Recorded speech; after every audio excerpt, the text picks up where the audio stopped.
Oke, Assalamualaikum warahmatullahi wabarakatuh. Waalaikumsalam warahmatullahi wabarakatuh. Selamat siang semuanya.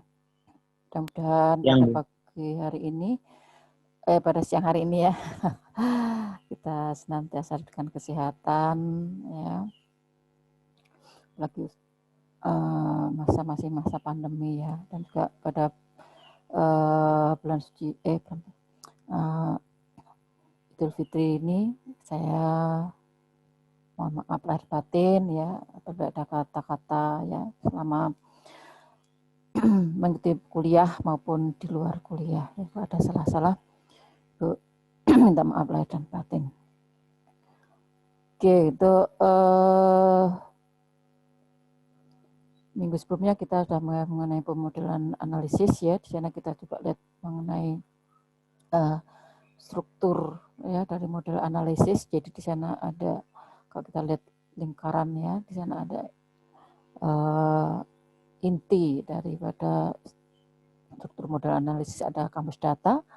Kemudian kamus data dikelilingin oleh 3 diagram ya. Ada diagram data flow, kemudian ada entity receipt diagram, dan juga ada state transition diagram, yang mana masing-masing mempunyai fungsi dan tugasnya ya sesuai dengan kebutuhan dari analisis ya perangkat lunaknya.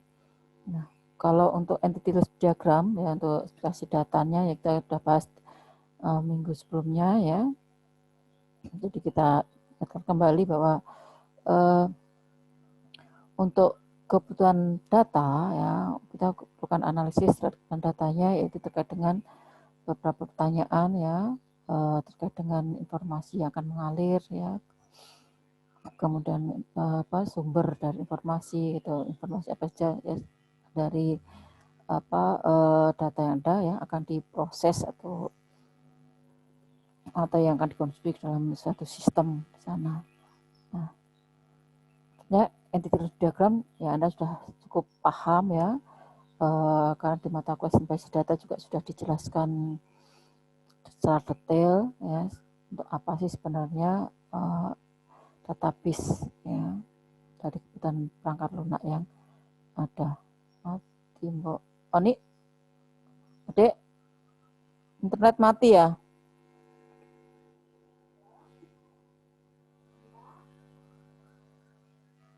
Gak putus punya ibu.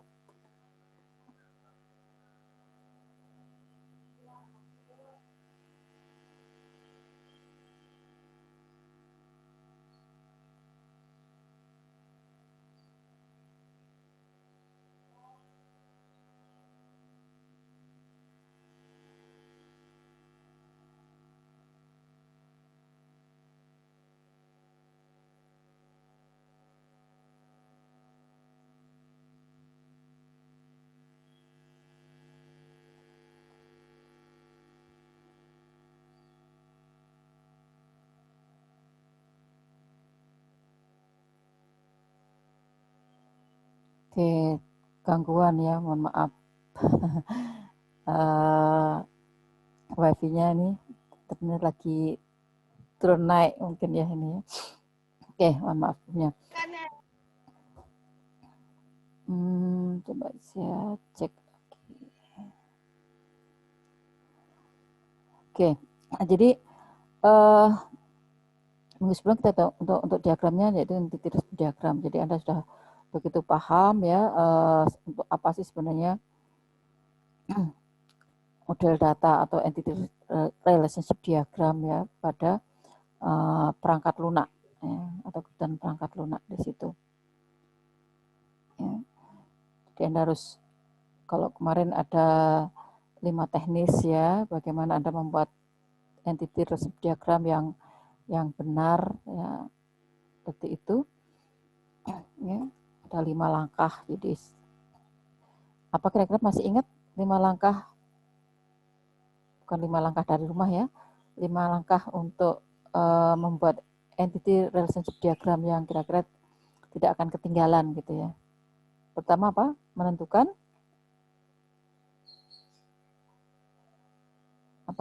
apa? Entitas. entitas utama ya. Anda tentukan dulu entitasnya, kebutuhan entitasnya. Kemudian setelah entitas, menentukan relasi. Entitas dilengkapi dengan apa? Atribut. Atribut apa? Lanjut. Atribut kunci. Nah, kemudian tambahkan lagi relasinya, ya, ditambahkan dengan kunci tamu. Ya. Kemudian apa? Menentukan tentang apa lagi? Kardinalitasnya ya. Kemudian kardinalitas sudah ditentukan, kuncinya sudah ada, kemudian melengkapi semua atribut ya. Baik yang ada di entitas maupun di dalam relasi ya. Kalau memang diperlukan untuk di relasi ada tambahan atribut-atribut yang lainnya ya. Salah. Oke. Jadi paling tidak dari entity relationship diagram putus lagi ya. Allah Akbar.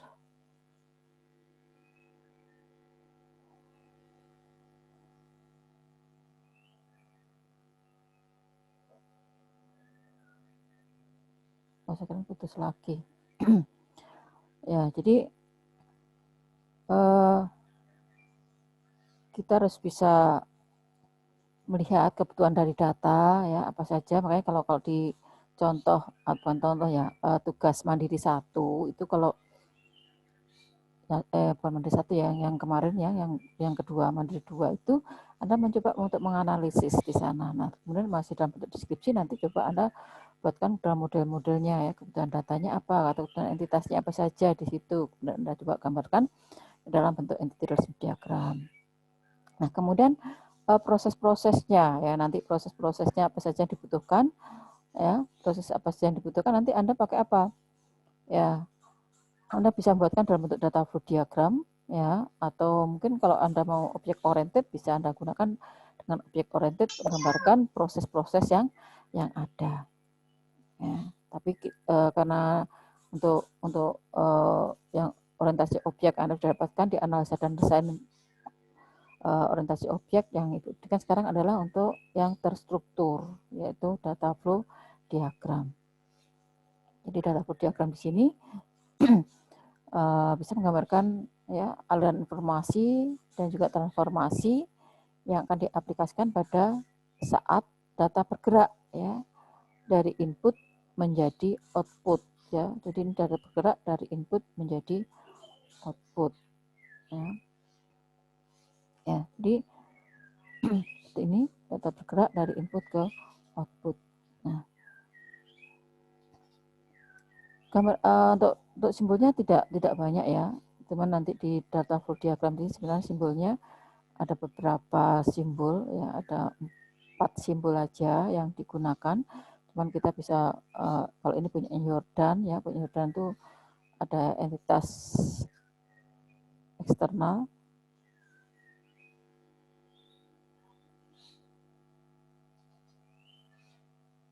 Ya.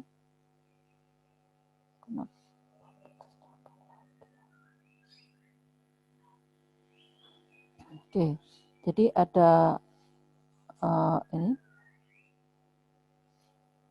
waktu ibu slideshow kan kelihatan ya, karena internetnya putus nyambung. Masih kelihatan, Bu. Masih kelihatan ya? Oke. Kelihatan, Bu. Oke.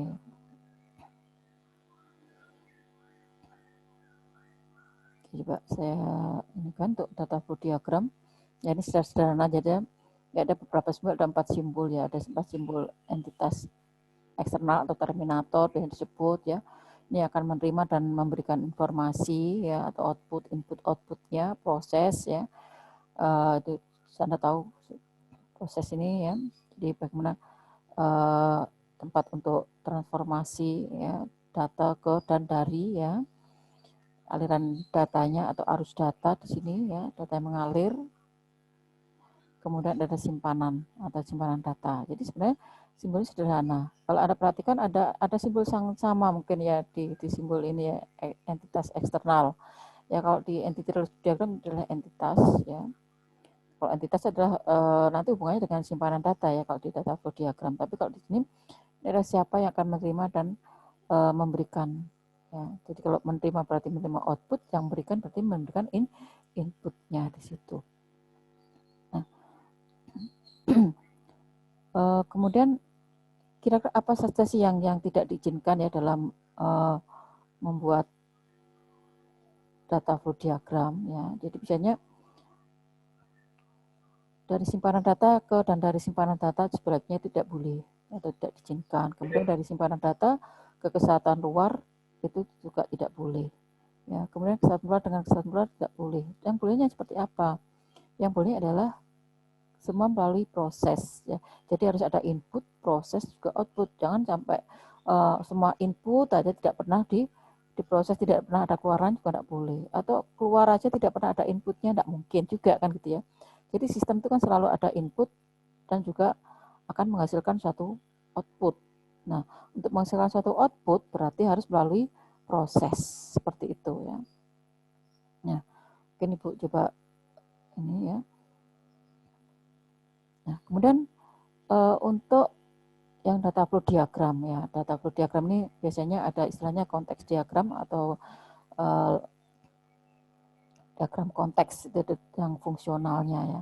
Tapi ada juga pada saat di data flow diagram yang konteks atau model konteks ada yang menyebutkan dengan level 0. Jadi tergantung kita ya. Kalau kita paling puncak itu adalah ya atau yang paling fundamental itu kita nyebutnya konteks, kemudian level 0 juga ada, level 1 ada ya. Ini tergantung dari masing-masing referensi yang kita ambil ya. Ada yang menyebutkan level 0 itu sama dengan sistem fundamental atau apa namanya model konteksnya ya. Ada yang model level 0 itu adalah setelah tingkatan diagram konteks seperti itu ya. Jadi bisa kita pilih kalau misalkan yang diagram konteksnya kita pakai level 0 ya otomatis di bawahnya level 1. Tapi kalau ada konteks diagram sendiri kemudian ada level 0 sendiri berarti di bawahnya juga ada level 1 seperti itu. Ya. Jadi tergantung masing-masing ya maunya seperti apa seperti itu. Nah, kemudian ini misalkan tingkat 0 level 0-nya ya. Nah, ini misalkan satu contoh aja itu ya. Ada model fundamental untuk sistem F yang menunjukkan input utama adalah A dan awal outputnya B. Kemudian kita saring model F tadi ke dalam transformasi F1 sampai dengan F5.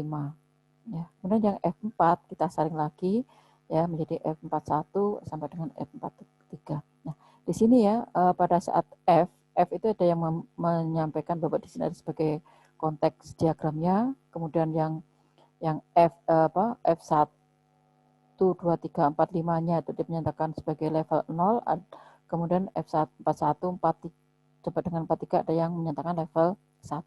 Ada juga yang menyatakan bahwa F ini sebagai level 0-nya, kemudian yang F1 sampai F5 ya. Ini ya.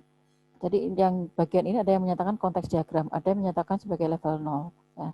Tapi kalau ini sebagai konteks diagram ya, kemudian di sini bisa juga sebagai level 0, ini berarti level 1.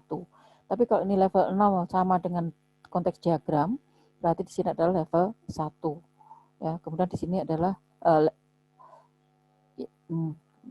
ya.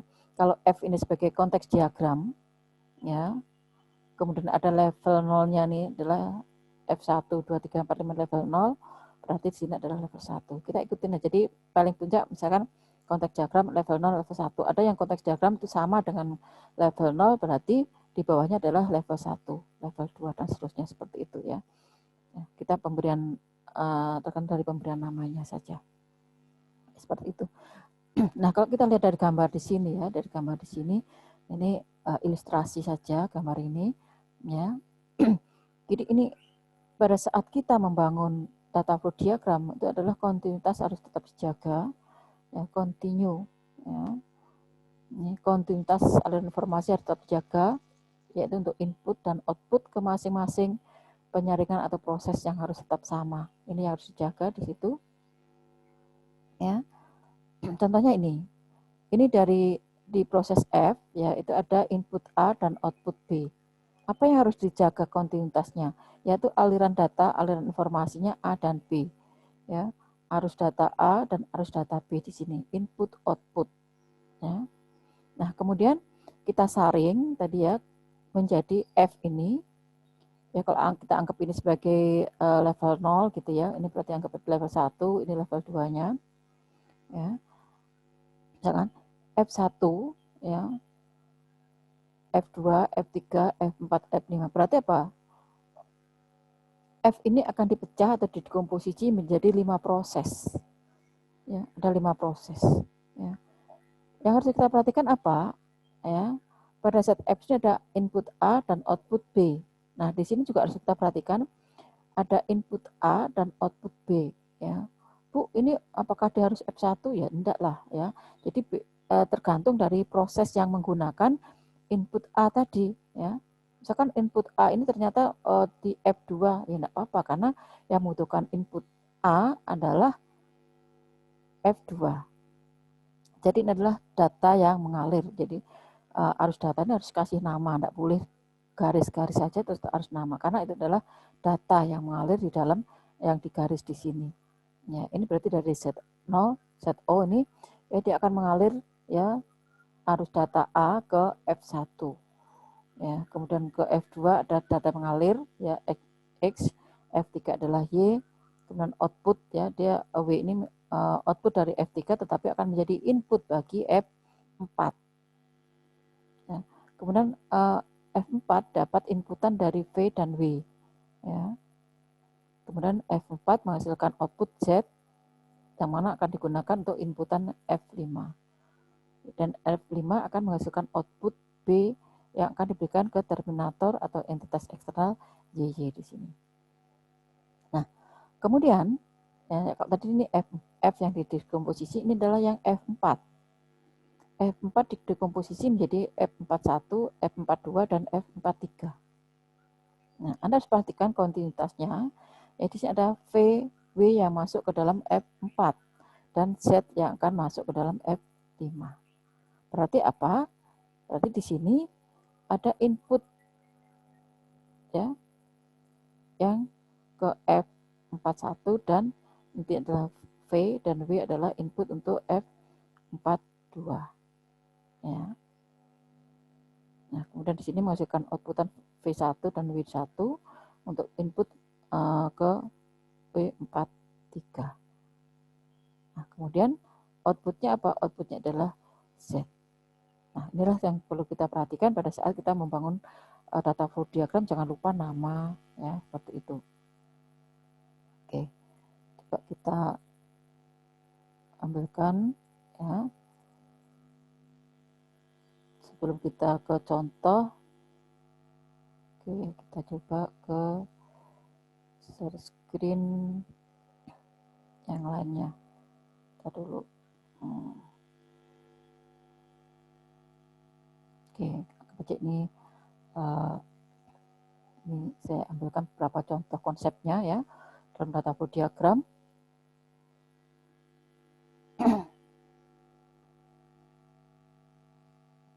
Ya. Jadi tadi, nah ini ya, jadi yang harus diperhatikan di sini, ya, selalu ada input dan output, ya, jadi selalu ada input dan output di situ, ya, input boleh satu, ya, boleh lebih dari satu, nah di sana ya, jadi inputnya boleh satu, outputnya satu input, outputnya lebih dari satu boleh. Inputnya boleh lebih satu, outputnya cuma satu boleh, ya. Inputnya banyak, outputnya juga banyak boleh, ya. Yang penting semua harus melalui proses, melalui proses di situ. Ya. Kemudian, ya ini nanti Anda bisa baca, ya. Jadi ada beberapa hal yang perlu diperhatikan dengan proses nih. Proses harus memiliki input dan output, ya. Ini ya. Dan juga proses dapat dihubungkan dengan komponen terminator, data store, dan juga proses melalui arus data. atau alur data di sini. Ya.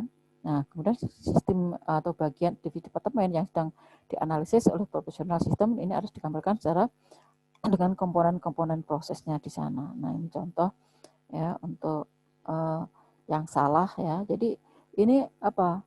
Semua masuk ke proses satu, tetapi tidak pernah menghasilkan output. Sebaliknya yang proses 2 ini menghasilkan output saja, tetapi tidak pernah apa?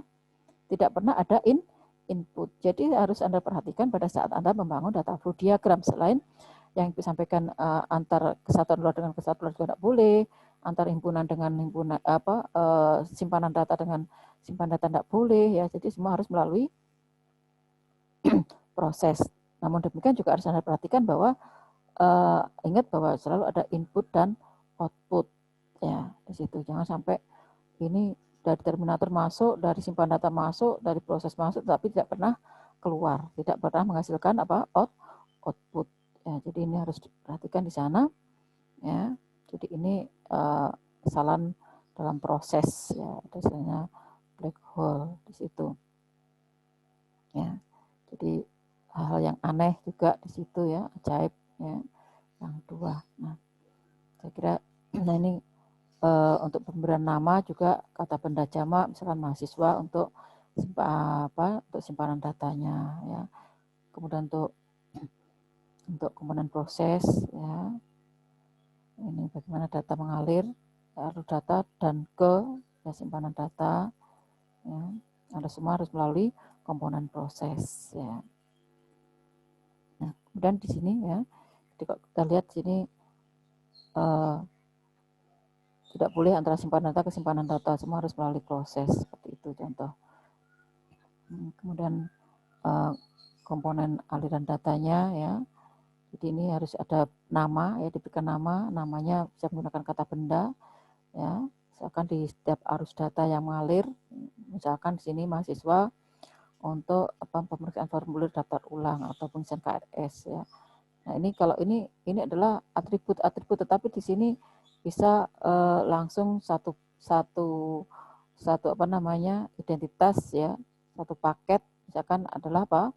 Identitas mahasiswa misalkan seperti itu ya. Kalau ini cuma berapa variabel saja misalkan.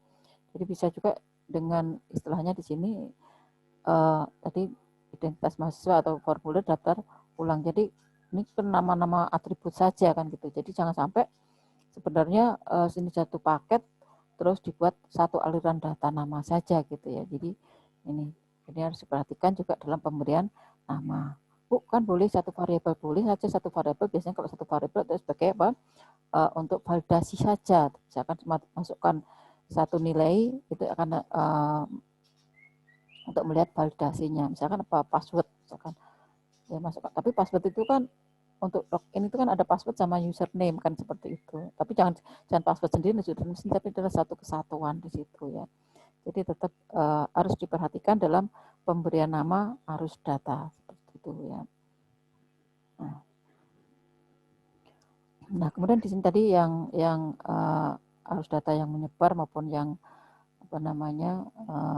menyempit atau mengumpul gitu ya. Jadi seperti tadi kan boleh satu arus data ya. Dari proses itu ada satu input lebih dari satu output ya, seperti tadi ya. Boleh aja satu ini ya, dua output ya ke satu external entity misalkan seperti itu ya. Ini satu-satu seperti itu. Jadi bisa ya alur data yang mengumpul di situ. Nah, ini untuk konsep ya, sumber atau tujuan dari alur data atau arus data di sini ya. Ini harus minimal mengandung satu proses ya. Ini sini harus diperhatikan ya, kalau kita lihat di dalam gambar di sini ya. Nah, di ini tujuannya kemana? Oh, tujuannya ke terminator. Ini tujuannya adalah ke simpanan data seperti itu. Kalau ini adalah mengambil ya, ini mengambil dari simpanan data ya ke dalam proses, atau di sini dari terminator ke suatu proses ya. Jadi tidak boleh tadi kan yang Ibu sampaikan tidak boleh dari sini ke sini. Gitu. Bisa dari proses ke proses. Nah, ini adalah bagaimana sumber atau tujuan daripada alur data atau arus datanya. Nah, bentuknya saya kira juga ada yang fisik, ada yang logik. Tapi biasanya kalau untuk membuat program itu kita larinya ke dalam logik ya. Jadi arus data flow diagram atau diagram arus data ya. Jadi bisa diagram arus data atau alur data atau data flow diagram atau DFD, DAD. Ya, kalau yang fisik ada yang logik. Ya biasanya yang kita pakai adalah yang logik untuk menggambarkan sistem ya, secara logiknya atau proses secara logiknya seperti itu. Ya, jadi bagaimana menggambarkannya? Jadi misalkan seperti ini, ya konsumen ya ada item untuk yang dibeli apa namanya ya, nama dari arus datanya misalkan ada ini prosesnya, ada proses 1 ya, dan identitas item. Sini mungkin ada itemnya yang masuk yang untuk melihat harga. Ya, berarti sini proses melihat harga berarti apa? Kita ambil daftar harga ya yang tersimpan dalam simpanan data. Ya, kemudian item dan harga ya ini akan digunakan untuk melihat total biaya pesanan misalnya.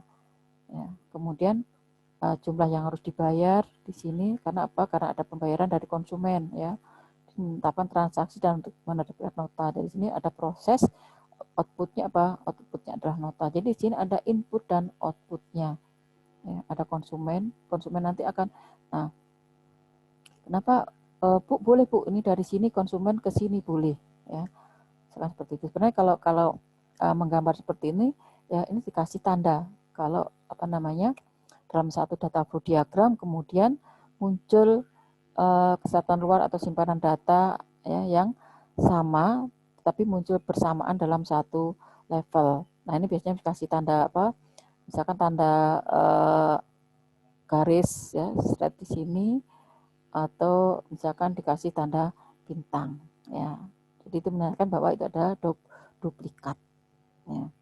Kalau tidak mau duplikat ya gunanya pasti untuk duplikat gunanya adalah menghindari adanya perpotongan ya. Jadi bisa mungkin kalau kita buat satu model itu jangan sampai terjadi apa nyebrang sana nyebrang sini nyebrang sana nyebrang sini enggak apa namanya orang melihat ini lanjutannya sana sampai kayak mengekor dilihat kayak apa namanya itu ya yang jebakan itu ya. Jangan sampai seperti itu. Jadi akan kelihatan oh alurnya seperti ini. Ya, misalkan ini bisa aja nanti di konsumennya satu aja ini ditarik ya ada input ke sini tarik seret ke sini ya input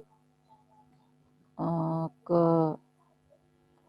proses 4 yaitu pembayaran kemudian dari 4 ini akan ditarik garis ke konsumen yaitu berupa nota bisa seperti itu ya jadi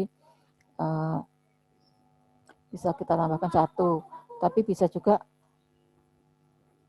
kita gambarkan 2 tapi kita kasih keterangan ya biar tidak bingung oh berarti sini adalah sama maksud konsumen sini dengan konsumen ini adalah sama kita kasih tanda bintang berarti di situ ada duplikatnya ya ini yang secara logik item harga subtotal ya seperti itu ada file hampir sama sih sebenarnya cuman kita gambarkan secara fisik ya. Kemudian fisik sudah kelihatan nanti isinya apa jumlah yang harus dibayar kemudian ada kode UPC-nya ya ada barcode-nya ya, misalkan seperti itu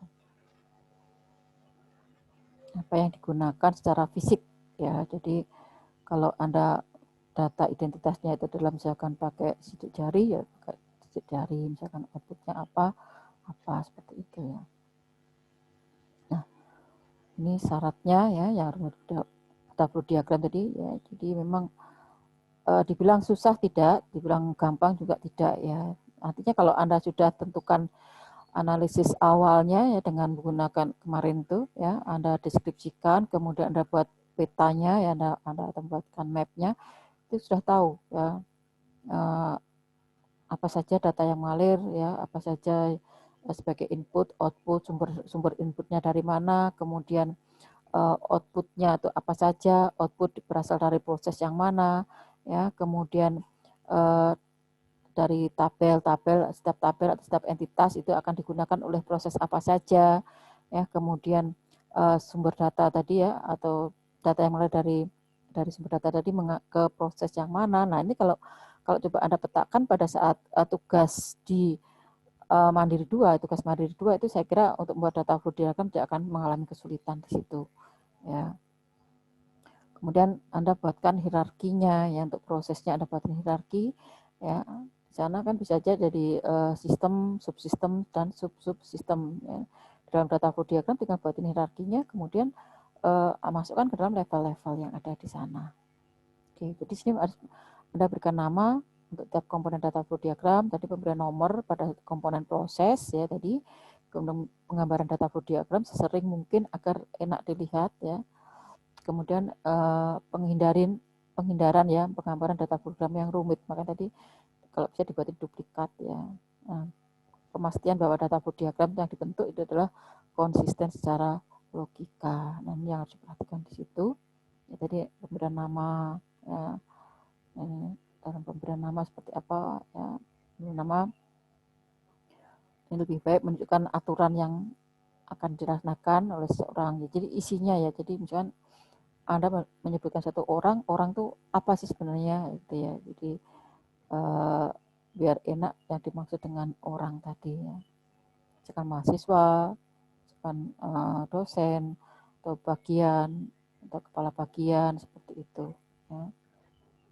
Jadi orang tersebut bisa juga tidak melaksanakan suatu fungsi sistem saja, ya. Jadi sini bisa saja memiliki beberapa fungsi sistem yang berbeda.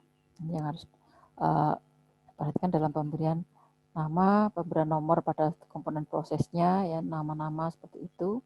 Ini nama-nama arus datanya, ya. Jadi, ya, kemudian penggantian yang sesering mungkin tadi yaitu misalkan untuk ukuran dan juga bentuk proses, ya, bagaimana Anda menggambarkan, ya, ukuran dan bentuk prosesnya. Jadi ya apa tidak samalah standar, jadi biar tidak ada yang besar, ada yang kecil, ya, arus data yang melingkar bisa juga, dan juga arus data lurus. Jadi yang penting apa, mudah untuk dipahamin, ya, dan mudah dibaca bagi si penggunanya, ya. Jadi boleh aja yang seperti itu, ya, boleh tidak harus lurus, bisa melingkar, tapi jangan sampai tadi ya banyak link apa silang di sana, silang di sini, seperti itu, ya. Jadi menjadi silang monas jadinya, ya. Jadi jangan, jadi harus meskipun Anda melingkar tapi apa namanya, artinya udah tahu oh ini dari sini ke sini, seperti itu, ya. Jadi tidak harus lurus-lurus, dan tidak harus pakai, boleh pakai yang misalkan kotak apa ya sebenarnya, boleh seperti kotak itu, ya, yang siku itu, ya, boleh, ya, silahkan Anda atur. Yang penting intinya adalah apa namanya, memberikan kemudahan bagi penggunanya atau yang membaca, ya. Ya, Anda bisa menggunakan tool-tool yang sudah tersedia sebenarnya, ya. Misalkan Anda bisa download EasyCase, ya. EasyCase profesional itu mungkin tidak tahu yang terbaru adakah EasyCase. Kalau yang zaman dulu apa namanya, itu apa namanya, Windows-nya, ya, Windows-nya tidak support dengan Windows yang terbaru sekarang. Tidak tahu yang terbaru apa namanya, yang terbaru itu mungkin ya, apa namanya, ada yang Ibu tahu EasyCase itu pakai Windows sebelum Windows 7 gitu, ya. Nah, ini supportnya. Nah, enggak tahu sekarang apakah mensupport apa enggak. Anda coba aja, biasanya kalau mahasiswa itu rajin menjelajah, ya, tool-tool yang ada. Anda coba cari, ya, EasyCase gitu, ya.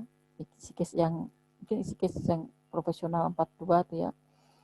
Nah, kalau Anda sudah bisa download, Ibu kasih gitu, ya.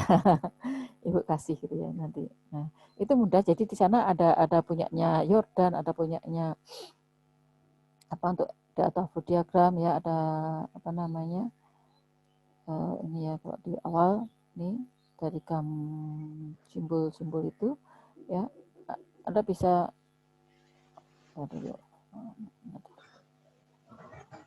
Simbolnya kok ada di sini ya.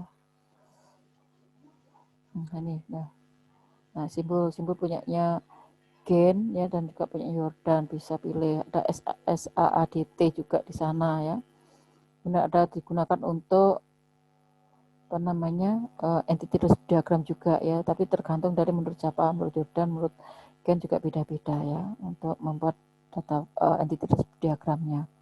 Nah ini mungkin tadi Ibu sekilas saja ini ya, ini Anda harus ikutin kalau Anda ikutin punyanya Gen ini ya, simpanan datanya ini ada apa namanya tertutup gini, tapi kalau yang punyanya Yordan tidak ada tertutup ya, terbuka semua. Prosesnya kalau satu dari lingkaran, kalau yang sini adalah pecah kotak. Nah nomor-nomornya ada di sini, nomor sama namanya, nomornya di sini, ini namanya seperti itu.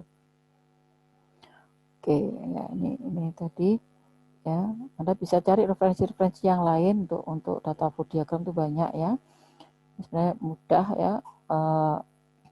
Nah ini tadi untuk duplikat tadi ya, ini jadi kasih duplikat, artinya di sini apa nama yang sama ya, karena untuk menghindari adanya cross tadi atau persilangan ya, ini diberikan tanda ya. Seperti tadi apa, ada konsumen tadi, sebenarnya konsumen kasih misalnya bintang gitu, konsumen, ada konsumen seperti itu ya.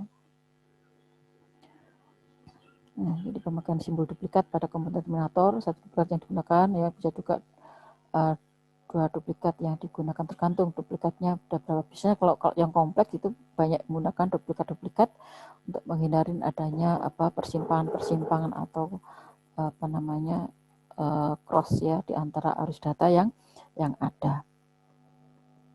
Nah, jadi harus konsisten juga dalam penggambarannya ya, pada saat Anda mengidentifikasi ya semua entitas luar yang terlibat dalam sistem, kemudian identifikasi semua input outputnya ya dengan entitas luarnya ya, baru buatkan diagram konteks ya. Dan tentukan nama sistemnya, tentukan batas sistemnya, tentukan terminatornya apa saja, kemudian tentukan apa yang diterima dan berikan ke terminator. Jadi ini input dan output, baru gambarkan diagram konteks. Jadi kalau yang ini diagram konteks, kemudian ada level 0, level 1 ya. Tapi yang Ibu di apa namanya di contoh apa namanya PowerPoint-nya Ibu itu langsung diagram konteks sekaligus dia berlaku sebagai diagram level 0-nya. Jadi kita tergantung yang ngikutin mana ya. Sekarang ini yang diagram konteks itu ada yang sama dengan diagram 0, ada yang diagram konteks sendiri, kemudian diagram 0. Tapi prinsipnya adalah sama turunan-turunannya di situ ya. Ini nah ini tadi ya, hindari perpotongan arus data tadi ya. Kenapa untuk menghindari ini perpotongan arus data ini bisa menggunakan duplikat tadi ya. Kemudian level 1 dan seterusnya ya, seperti itu ya. Level 2, 3 dan seterusnya. Jadi tergantung kita mau mendekomposisi dari apa namanya dari proses tadi sampai ke mana, sampai detailnya ya, sampai ke detail, sampai primitif misalkan seperti itu ya. Jadi sesuai dengan kebutuhan masing-masing, tidak harus 3 level ya, tidak harus 2 level ya. Jadi sesuaikan kebutuhan masing-masing di situ. Oke, itu gambaran sekilas, mungkin memang belum Ibu upload ya. Ada pertanyaan dari ini? Silahkan barangkali kalau ada pertanyaan.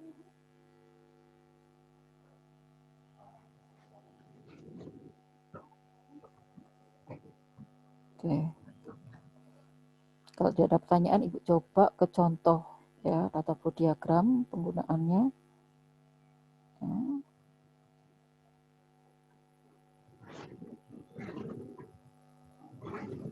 Nah, di sini ya. Jadi misalkan di sini kita pakai diagram konteks untuk sistem distribusi ini, dan juga kita anggap sebagai level 0-nya ya. Nah, jadi misalkan di sini Anda perhatikan ya, ada 4 kesatuan luar atau 4 terminator ya. Jadi ini ada pelanggan, ada manajemen, ada gudang ya, bahan baku, dan juga ada pemasok. Sistemnya namanya adalah sistem distribusi.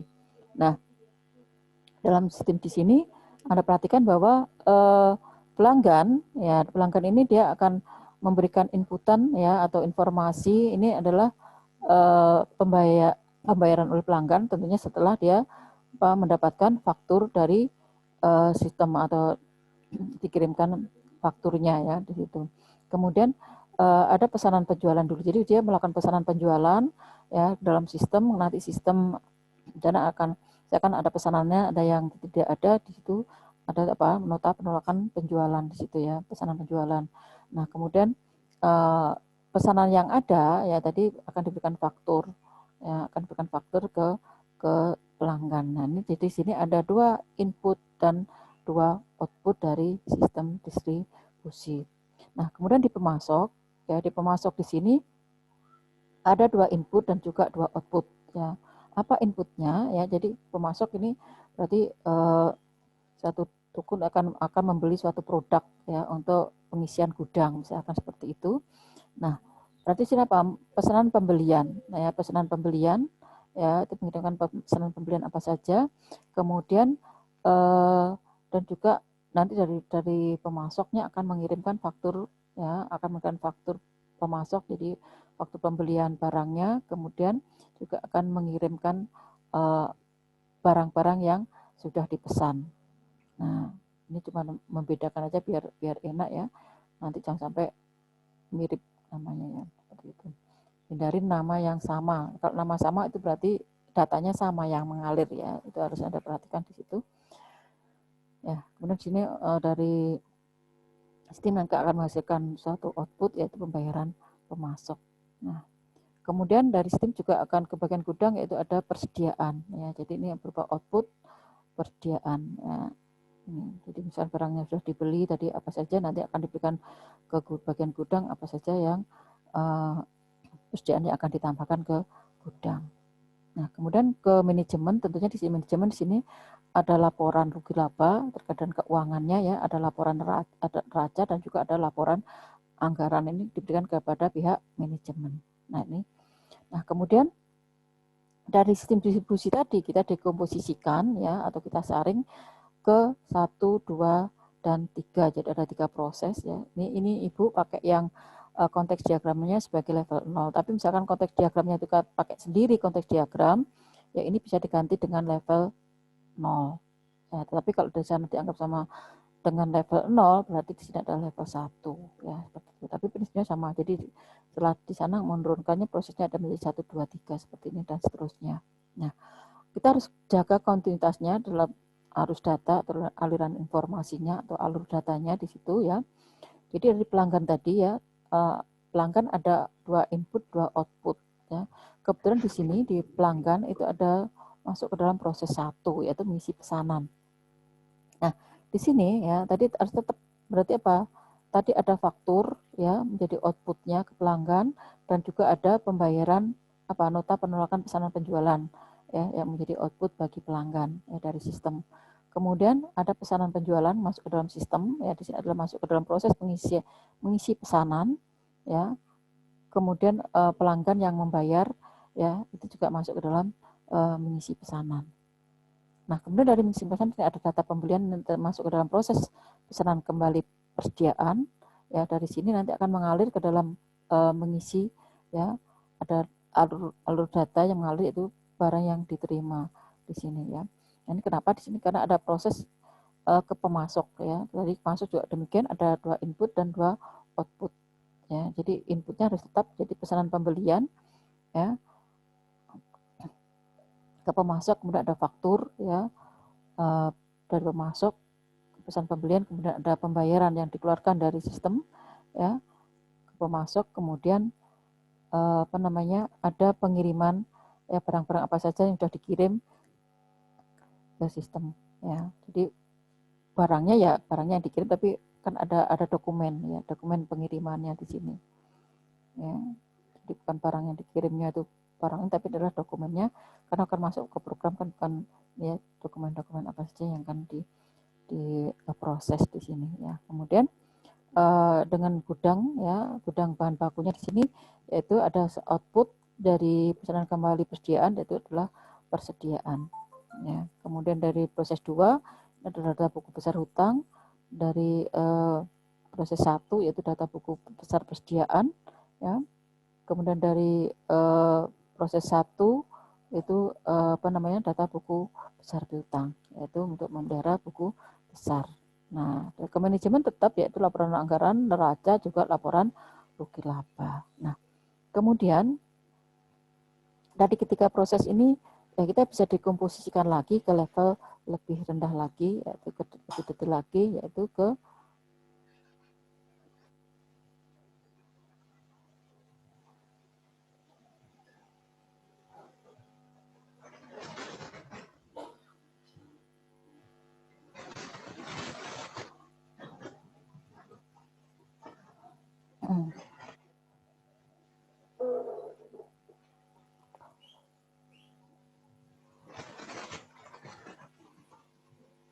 nah, gangguan lagi nih.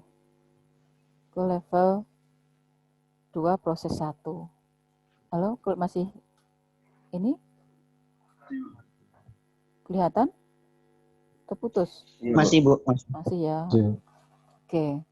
Jadi yang diturunkan yaitu level proses 1 ke dalam proses 2.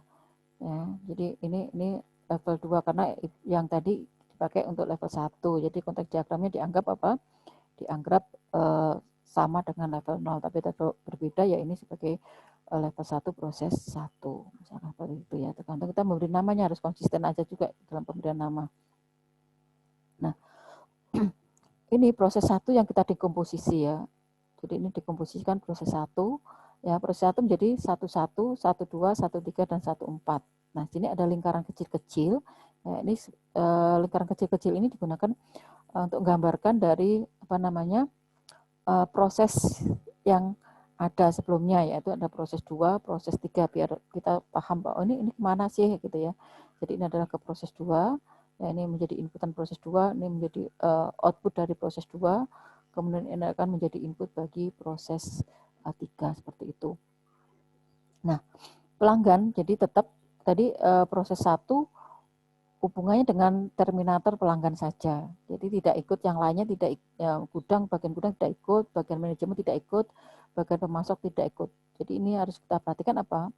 Konsistensinya dari proses 1 tadi hubungannya dengan apa saja arus data yang mengalir. Ya, arus data apa yang mengalir. Jadi dalam proses 1 tadi ke pelanggan tetap ada 2 input, 2 output. Ya, kemudian dengan proses 3 dari proses 1 ada 1 output, ke proses 2 ya itu ada 1 output dan 1 input. Nah, ini yang harus kita perhatikan ya untuk kontinuitasnya. Ya, kita tetap jaga sehingga di situ bisa balance ya. Nah, kemudian di sini dari proses 1 di breakdown atau dikomposisi menjadi 4 proses, yaitu proses untuk pemasukan pesanan ya, untuk persediaan, kemudian ada penagihan dan juga untuk piutang dagang ya. Nah, kita lihat ya dari pelanggan ini untuk pesanan penjualan akan dimasuk ke dalam proses pemasukan pesanan, yang mana ini nanti akan digunakan pesanan yang diterima di bagian persediaan ya. Nih, nanti masuk ke dalam data pembelian di sana. Nah, kemudian dari proses 2 ini menghasilkan output yaitu barang yang dipenuhin dan menjadi input untuk penagihan. Jadi ini adalah nama-nama dan setiap nama ini ada data yang mengalir, ya ada data yang mengalir. Nah, dari sini juga pesanan yang sudah diselesaikan ini masuk ke proses 1. Nanti akan menjadi keluar nota penolakan penjualan. Ya mungkin ada pesanan yang memang tidak terpenuhi di sana ya. Nah, kemudian di sini ada faktur ya, ada output faktur itu dari proses penagihan. Berarti di sini dari barang yang dipenuhi tadi ya, kemudian ada proses pembayarannya di sini, jadi akan berikan faktur ya, faktur untuk barang yang dipesan tadi. Nah, kemudian pelanggan akan melakukan transaksi pembayaran ya, tentunya di sini transaksi pembayaran tadi oleh pelanggan akan masuk ke dalam proses atau menjadi input untuk proses 1/4 yaitu ke piutang dagang. Nah, disinilah nanti dalam proses piutang dagang masuk ke menjadi output atau inputan di proses 3 ya. Ini data buku besar piutang. Nah, ini dari proses 1 level 2. Jadi di sini membreakdownnya dan mendekomposisinya itu adalah per proses-proses ya, lebih enak tuh per proses-proses. Jadi hubungan dengan mana? Nanti kalau saya mau buatin gabung jadi satu silahkan, nanti kalau terakhir Anda mau gabungkan jadi satu tidak masalah ya. Nah, ini sebagai overview seluruh diagram yang ada, tapi awalnya pada saat kita membreakdown atau mendekomposisi adalah setiap proses yang ada. Nah, ini nanti kita proses misalkan di sini di 1-2 kita coba proses lagi. Jadi ini penjelasan tadi ya, saya kira sudah cukup jelas dari penjelasan Ibu dari diagram tadi ya. Jadi lingkaran kecil tadi digunakan sebagai penghubung atau mengacu pada nomor pada proses yang berkaitan ya. Kemudian ada sistem pemasukan pesanan. Jadi untuk masukkan pesanan pelanggan ya ke sistem persediaan, memelihara catatan persediaan ya. Ada sistem penagihan tadi menyiapkan faktur untuk pada pelanggan, sistem piutang dagang untuk mengumpulkan pembayaran dari pelanggan di situ. Jadi kita sudah tahu proses-prosesnya. Nah, ini kita coba breakdown lagi ya ke level 3 yaitu pada proses 1-2. Ya, jadi yang tadi yang proses 1-2 kita yang kerjaan tadi kita turunkan lagi yaitu ya memeriksa jadi 1.21, 1.23, 1.22, 1.2.4 ya. Jadi ini nomor jangan lupa. Jadi ini adalah menentukan tingkatan-tingkatan atau level dari setiap proses. Jadi kalau 1-2 di sini berarti apa? Ini adalah prosesnya 1-2 sebelumnya yang di breakdown atau didekomposisi menjadi 1, 2, 3 dan 4. Ada 4 proses. Jadi yang proses jadi mana proses 1 tadi ada 4 proses juga 1, 1, 1, 2, 1, 3 dan 1, 4 seperti itu ya. Nah, ini 1, 2 tadi diproses dikomposisi lagi ya. Nah, ini tadi ada titik 1.1 berarti ini adalah dari proses 1.1 ya. Ini adalah dari proses 2, ini proses 3, proses 1, 3 dan juga dari proses 2. Nah, di sini sudah mulai kelihatan file-file ya atau data storage-nya sudah mulai kelihatan atau simpanan datanya sudah kelihatan di sini. Nah, jadi ini dari memeriksa saldo persediaan ya. Ini cuplikan aja, jadi cuplikan aja sebenarnya. Jadi sebenarnya sini juga ada dari menjadi output juga ya, file persediaan tertunda ya. Ini ke bagian gudangnya ya, karena ini diputus ya, ini untuk proses di 1-2. Nah, misalkan di sini ya ada barang yang diterima dari proses 2 masuk ke penambahan jenis barang yang diterima, kemudian dari inputan tadi ya menjadi tambahan persediaan. Jadi barang yang diterima tadi dari proses dari pemasok ya, dari masok jadi barangnya sudah diterima kemudian akan disimpan dalam file persediaan. Nah, yang mana dari file persediaan ini akan digunakan sebagai input ya untuk memeriksa saldo persediaan ya, pesanan yang telah diselesaikan tadi ya. Jadi ngambil kalau dari file ke proses ini mengambil ya. Jadi mengambil data dari simpan data, tapi kalau dari proses ke file itu biasanya adalah menyimpan. Ya, kalau di sini menyimpan, kalau keluar dari simpanan tanda panahnya ini adalah mengambil. Jadi data yang sudah tersimpan akan digunakan untuk memeriksa saldo persediaan. Nah, hasil pemeriksaan tadi akan disimpan dalam file persediaan yang tertunda, misalkan seperti itu. Ada mungkin disimpan lagi ke file yang lainnya. Nah, kemudian dari proses 1.21 ini pesanan yang terbaru, misalkan di sini kemudian ada pemeriksaan pesanan kembali. Ya, kemudian akan ada data pembelian ke proses 2.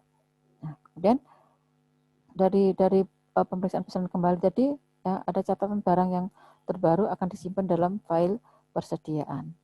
Ya.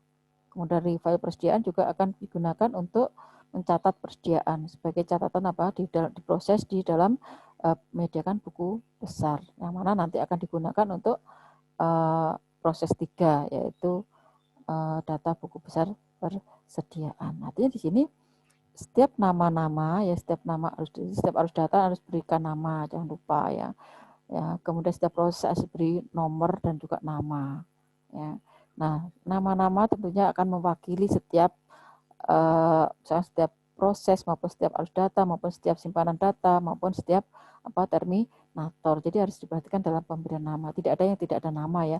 Seringkali Ibu melihat data flow diagram tidak ada nama. Jadi cuma ada proses, simpanan data, terminator, tapi ini garis. Nah, garis itu garis apa? Garis itu memberikan arti ya. Jadi nanti ini ada nama-nama.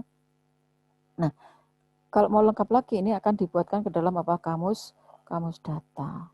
Ya, jadi kamus data kalau selama ini mungkin hanya digunakan di di dalam file aja ya, di dalam file atau dalam entitas saja ya, itu kamus datanya. Jadi bisa dilengkapi sebenarnya kalau dalam data flow diagram diberikan kamus data, gunanya apa? Kita mengetahui apa sih struktur data yang ada, volumenya ya, kemudian periodenya tahu di situ, dari mana ke mananya itu kita tahu seperti itu ya. Nah, ini kalau mau metode analisis klasik itu banyak sekali sebenarnya untuk Jackson System Development ya. Tapi Ibu tidak belikan di sini ya.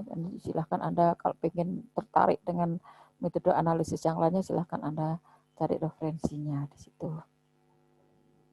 Nah, kemudian model tingkah laku saya kira minggu yang lalu sudah kita bahas. Jadi merupakan satu prinsip operasional juga ya untuk satu metode ya analisis persyaratan. Tapi di sini memang versi analisisnya terstruktur yang lebih luas lagi untuk memberikan notasi-notasi bagi tipe pemodelan. Ya, sehingga di sini lebih ke arah model tingkah laku ini ya bagaimana menggambarkan keadaan sistem dan juga kejadian yang menyebabkan sistem itu mengubah keadaan tersebut ya. Kemarin sudah kita contohkan apa misalkan printer ya, pada saat Anda misalkan di laporan Anda atau membuat sistem informasi Anda pilih tekan cetak, tetapi begitu printernya ternyata tidak ada terkoneksi dengan printer Anda, ada respon di sana.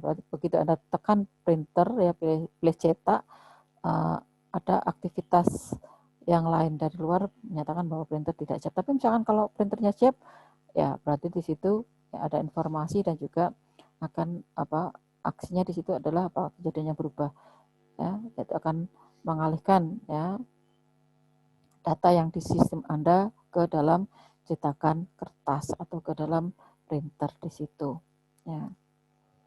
Contoh-contoh yang ada, jadi misalkan fotokopi itu juga ya, penerbangan pesawat, alarm ya, mengurangi tekanan tangki ya. Jadi banyak sekali model-model yang bisa digambarkan ke dalam model tingkah laku ya. Jadi misalkan kalau Anda membuat informasi, kemudian ada IoT, misalkan ada kaitan dengan IoT, Anda harus gambarkan bagaimana hubungan sistem yang ada ya dengan di eksternalnya ya, internal dan eksternal seperti apa, bagaimana pada saat bergerak ya. Contoh misalkan kalau Anda di parkiran ya, begitu karena masa pandemi kan tidak harus tekan tombol, tapi cukup Anda pakai tangan Anda ya, Anda taruh di sensornya di situ, otomatis itu sistem akan bergerak atau merubah itu dari deteksi tangan Anda ya, menghasilkan output, yaitu cetakan berupa karcis atau stroke ya di situ, atau register dari masuk ke tempat parkiran di situ. Ya, itu adalah sebenarnya bisa Anda gambarkan dengan model tingkah laku seperti apa sistem itu nanti bergerak dari satu keadaan ke keadaan yang lainnya di situ. Ya, ini adalah model fotokopi ya, bisa gambarnya cukup kalau menggambarkan studi diagram tidak ada simbol-simbol khusus, tidak ada. Anda bisa menggambarkan dengan model-model gambar-gambar yang tersedia ya, tentunya yang kalau misalkan tidak ada gambar yang identik atau yang hampir mirip dengan tingkah laku dari sistem tersebut ya, Anda bisa menggambarkan dengan model blok-blok seperti ini ya, misalkan. Nah, kemudian terakhir di sini adalah kamus data ya, jadi inti dari struktur model analisis yaitu adalah kamus data. Jadi bukan satu pendekatan, tentunya di sini harus terorganisasi atau terorganisir, yang mana di sini akan merepresentasikan dari karakteristik masing-masing objek data yang ada dan juga dari item control terhadap perangkat lunaknya nanti ya, atau sistem. Nah, ini tentunya saya tahu bahwa objek data yang ada ya ini akan berisi ya, struktur data dan sebagainya atau item-item data di dalamnya ya. Kemudian tentunya di sini bagaimana bahasa fisik formal yang akan digunakan untuk menggambarkan dari objek data yang ada ke dalam analisis terstruktur ya. Jadi ini juga kita gambarkan tentang analisis terstruktur ya, sama definisi analisis terstruktur. Nah, bagaimana kita menggambarkan ya, satu data yang terorganisasi ya dari elemen data tersebut yang akan terhubung ke dalam sistem. Nah, tentunya di sini Anda harus ingat bahwa dengan memberikan secara tegas dan teliti ya, sehingga beberapa pemakaian dan juga analis sistem ini juga akan memiliki pemahaman yang sama ya, atau yang umum mengenai input, output, dan komponen-komponen yang ada dalam penyimpanan ya. Tentunya di sini ada kaitannya input, outputnya apa saja, input yang akan dikeluarkan ya.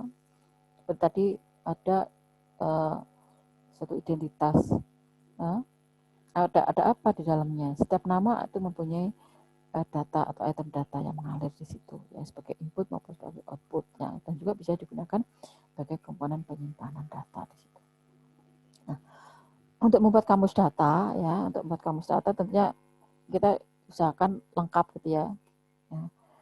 Jadi di dalam kamus data itu sebenarnya ada isi ya, atau kalau kita membuat kamus data dilengkapi dengan nama, kalau data flow diagram tadi kan ada namanya setiap data, ada namanya setiap terminator, ada namanya setiap data store atau penyimpanan datanya di situ ya. Nah, dalam kamus data juga di sini harus berikan nama ya. Nama arus data. Jadi kan tadi sudah ada nama Ibu pesan bahwa setiap arus data yang mengalir atau setiap alur data yang mengalir ya, itu harus diberikan nama ya. Jadi ada istilah alur data, arus data, aliran data ya.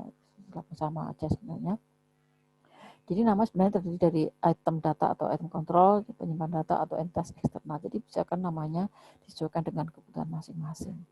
Alias di sini adalah biasanya alias digunakan untuk apa? Memberikan nama yang lain, ya, nama yang lainnya. Misalkan ada aliran data yang sama, tetapi ke tempat tujuannya yang berbeda, itu bisa aja diberikan nama yang sama atau diberikan nama yang berbeda, tetapi intinya data yang mengalir adalah sama.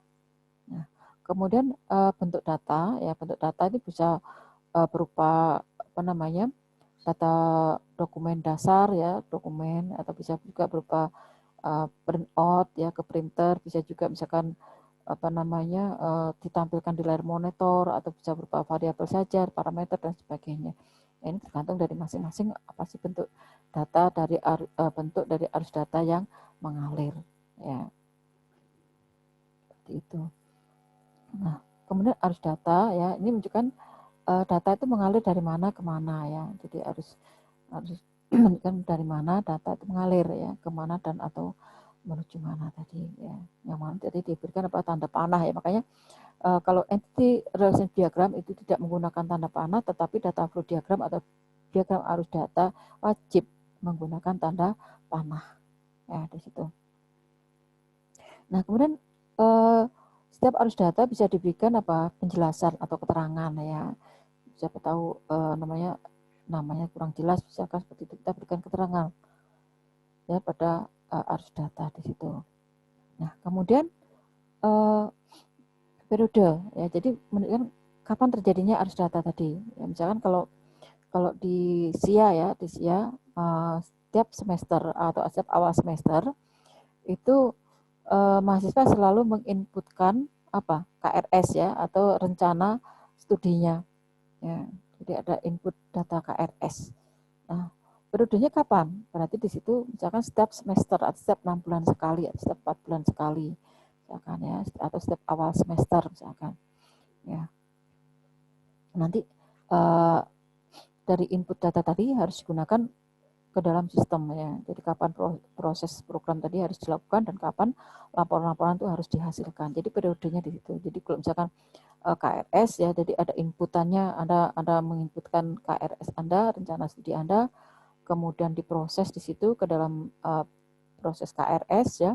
Kemudian outputnya apa? Anda akan menghasilkan output yaitu cetak KRS. Bentuk dokumen adalah merupakan cetakan print out, misalkan printer ya, cetak printer yang akan Anda gunakan sebagai dokumen ya. Nah, ini adalah periodenya kapan? Setiap semester, awal semester misalkan seperti itu. Nah, kemudian volume ya, berapa banyak rata-rata tiap periode ya, misalkan Jadi kalau KRS tadi misalkan mahasiswa menginputkan rencana studinya atau KRS tadi, yaitu di tiap awal semester. Rata-rata berapa banyak mahasiswa yang melakukan input data KRS, misalkan. Nah, kalau untuk TI aja misalnya sekitar 500-an, untuk elektro mungkin bisa 600, sipil bisa 700, 800, mesin mungkin sekitar 500-an juga. Nah, nanti berarti rata-rata berapa banyak di situ? Karena apa? Kaitannya nanti dengan perangkat yang akan digunakan dalam penerapan dari sistem informasi yang ada gitu, ada dalam sistem tersebut. Nah, jadi bagaimana menjelaskan besaran simpanan luarnya yang akan digunakan, kapasitas dan jumlah alat input, alat proses maupun alat outputnya. Ya, misalkan kalau semua secara online, nah bergerak serentak, ya berapa lama waktu yang diberikan, misalkan dari tanggal sekian sampai tanggal sekian, ya. Nah itu bisa kita ketahui berapa banyak mahasiswa yang menginputkan, berapa lama proses itu dikerjakan, ya, outputnya, ya. Nah dari itu kan kelihatan, dan juga kapasitas dari simpanan luar, nah, atau media simpanannya di situ. Ya ini bisa diketahui di sana ya berapa volume yang dibutuhkan ya. Makanya itulah kalau Anda membuat database, di situ ada apa? Anda selalu setiap variabel atau setiap atribut itu selalu Anda berikan ukurannya, ya, atau lebarnya di situ. Kenapa? Karena disitulah nanti untuk mengetahui berapa sih sebenarnya besar dari data yang akan disimpan ke dalam satu database. Ya, kalau untuk setiap mahasiswa menyimpan KRS itu misalkan disiapkan ada sub recordnya itu ada misalkan 200 byte misalkan. Nah kalau ada 1000 mahasiswa ya kalikan aja ya. Kalau ada untuk mahasiswa 1000 mahasiswa ya berapa banyak ya tadi volumenya ya. Kalau untuk menyimpan ya kalikan aja 200 kalikan 1000 mahasiswa berapa giga. Seperti itu ya. Kalikan lagi dengan yang lainnya. Itu baru untuk KRS aja gitu ya. Panjang KRS-nya 200 ya. Misalkan untuk yang lainnya ya untuk step record record yang ada tinggal kita kalikan aja. Nah, ini sini dulu makanya kalau Anda menentukan lebar atribut atau ukuran dari setiap atribut harus Anda perhatikan. Jangan pasang defaultnya saja ya. Jadi harus perhatikan disesuaikan dengan kebutuhan masing-masing. Kalau penambah tambahkan saja 1 atau 2 byte. Ya, sehingga di situ tidak suatu saat misalkan ada penambahan tidak terlalu besar juga dan juga harus merubah struktur data Anda di situ. Jadi harus diperhatikan ya. Kalau defaultnya ada 255 ya, ada kalau tidak salah 255 atau 225 gitu ya defaultnya. Dari atau mungkin setiap tipe data berbeda default yang digunakan di situ. Nah, kemudian struktur data, nah ini nanti struktur data itu menunjukkan suatu arus data yang dicatat di dalam kamus data dari item-item data apa saja di situ ya. Jadi atribut-atribut apa saja yang ada dalam setiap arus data yang mengalir. Ya, sehingga disitulah Anda bisa mengidentifikasikan sumber data Anda. Nah, Anda bisa menggunakan notasi atau kalau Mbak mau pakai notasi ya biasa aja jamak-jamak gitu ya. Jadi jamak-jamak apa jamak-jamak itu ya. Ada nama arus datanya, kemudian di situ ada kasih namanya terdiri dari apa yang mengalir di situ atributnya misalnya A, B, C dan D aja misalnya seperti itu. Nah, notasi yang digunakan misalkan untuk identifikasi struktur data ya misalkan di sini ada sama tangan tanda seperti ada terdiri atas atau terbentuk dari tanda plus dan di sini ada tanda siku ya kemudian ada garis lurus di sini. Ini adalah salah satu dari, jadi sini memilih ecer atau grosir ya misalkan seperti itu ya, ada pilihan di situ ya.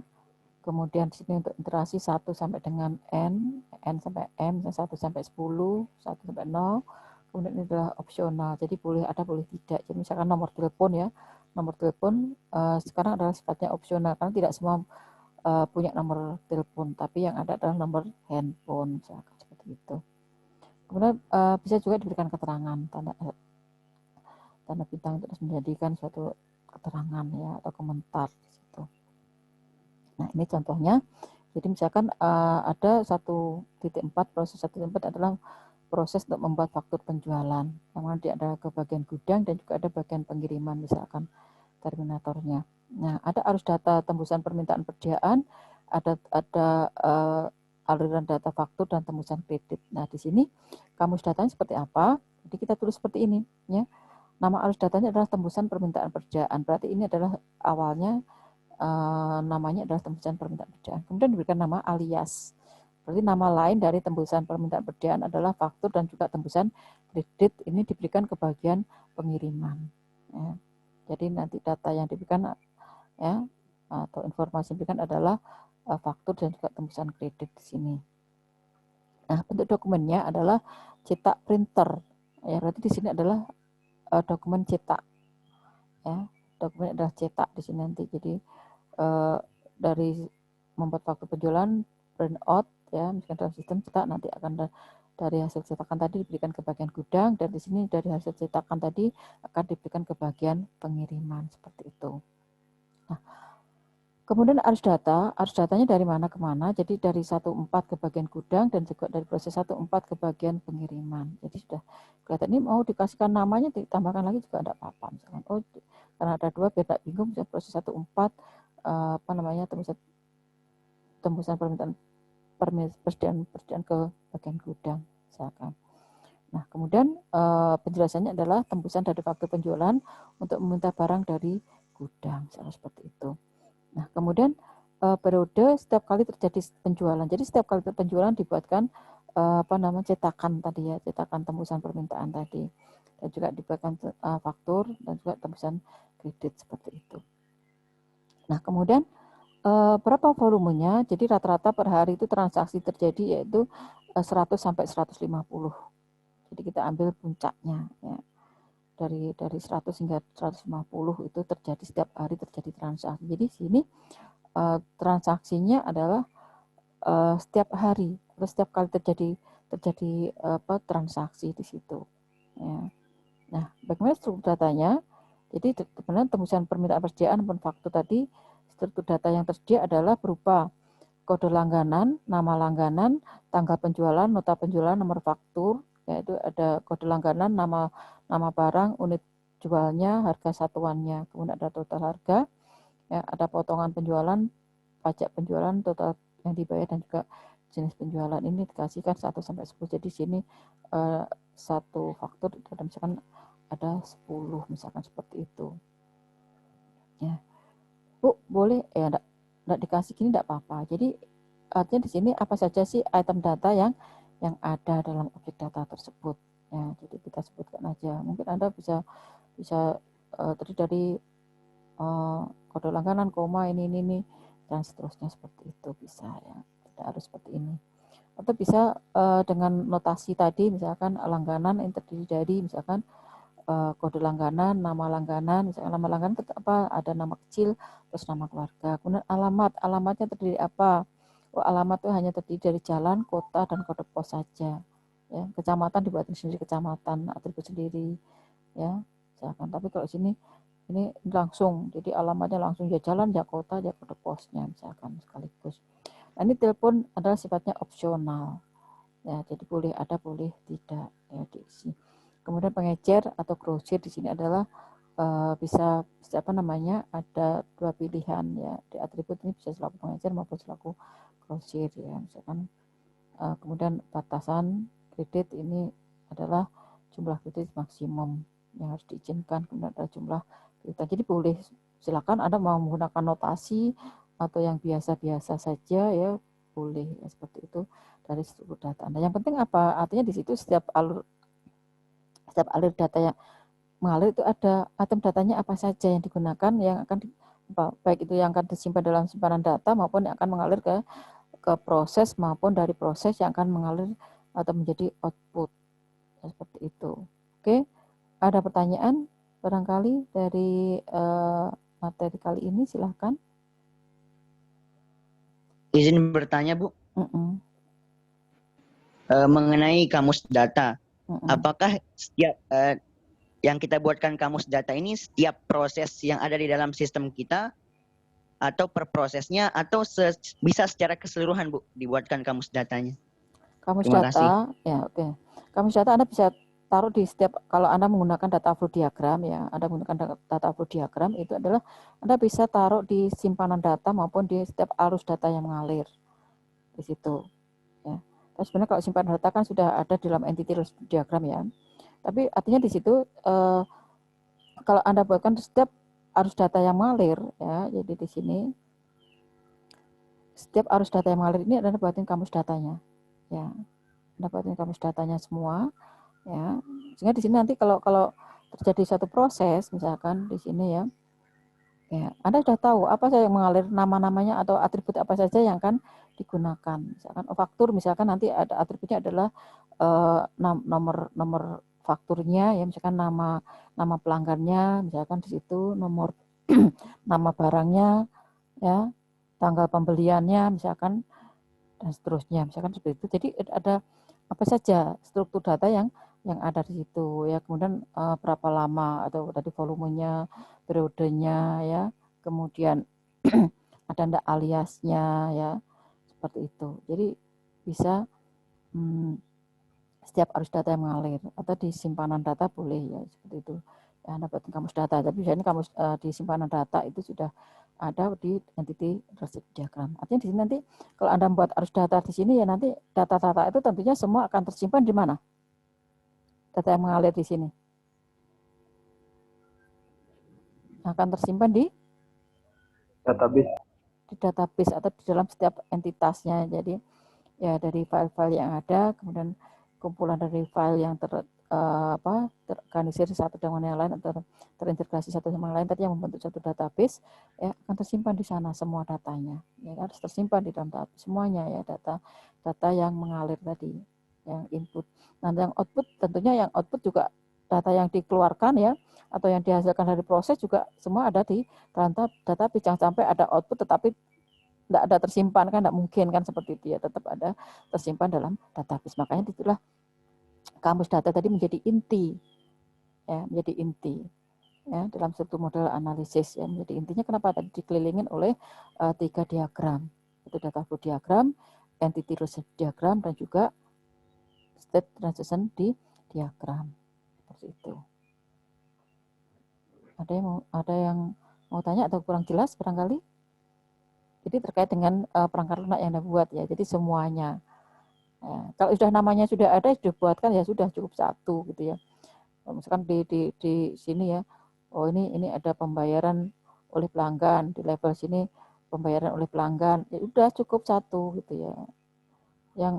Yang nambah lagi apa, data pembelian, data yang diterima, yang ada di antara proses ini yang ditambahkan lagi ya. Kemudian di level berikutnya juga ya, di sini ya, ini juga demikian, yang ditambahkan yang ini ya, yang ditambahkan apa kira-kira variabel yang data yang mengalir di situ ya. Ini mungkin cuma dua atribut saja yang mengalir, tapi kasih nama ya, jangan satu-satu ya. Jadi kasih namanya apa kan gitu ya, kasih namanya ya. Misalkan kalau anda ada apa namanya dari pelanggan untuk masuk ke dalam sistem, misalkan harus registrasi ya, itu situ namanya adalah apa namanya registrasi pelanggan misalkan di situ, padahal ya isinya data pelanggan. Atau misalkan untuk masuk pakai apa login dulu gitu ya, login dulu berarti di situ ada login seperti itu, isinya apa, username dan password, atribut di struktur datanya misalkan seperti itu. Jadi semua aliran data atau arus data ya, atau alur data itu semua kalau bisa diberikan apa, kamus data ya, seperti itu. Jadi dicari yang kalau dengan kesatuan luar kan sudah ada semua nanti ya, kemudian tinggal yang ada di dalamnya aja ya, yang antar proses, kemudian ada yang ke dalam simpanan data itu yang akan diberikan apa namanya nama. Yang sudah ada ya tidak perlu, atau yang ada aliasnya tidak perlu, cukup satu aja seperti itu ya. Ini akan memudahkan Anda nanti pada saat Anda membangun sistem informasi ya, membuat perangkat lunaknya ya, Anda sudah tahu dalam proses. Nah ini biasanya gini apa namanya, sebelum di breakdown seperti ini Anda buatkan ya di analisisnya Anda buatkan apa? Ini hierarki ya. Jadi misalkan dari sini ada namanya sistem distribusi gitu ya. Hierarkinya. Kemudian di bawahnya nanti ada 1 2 3 ya. Ada 1 2 3 ada ini. Ya, kemudian di bawahnya lagi di 1 misalkan di 1 ada di breakdown lagi misalkan 1 1 1 2 3 dan terusnya. Kemudian di 1 2 terusnya dan seterusnya seperti itu. Jadi seperti membuat hierarki atau job deskripsi ya atau struktur organisasi itu tadi ya. Mendapatkan hierarkinya ya sehingga memudahkan Anda dalam membuat data flow diagram. Jadi Anda buatin hierarkinya seperti ini ya.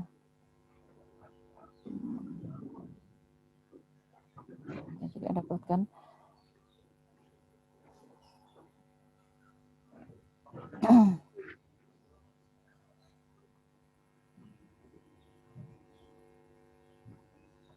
ya. Jadi Anda biasa buatkan hierarki. Ya. Jadi Anda buatkan hierarki ini yang misalkan yang level 0-nya ya sistem level 0 ya, S0-nya ya. Misalkan ini misalkan ada A, ini B ya. Berarti ini adalah A1, ini A2, ini B, ada B1 misalnya dan seterusnya misalkan. Jadi kalau kita bicara di sini adalah konteks diagramnya ya.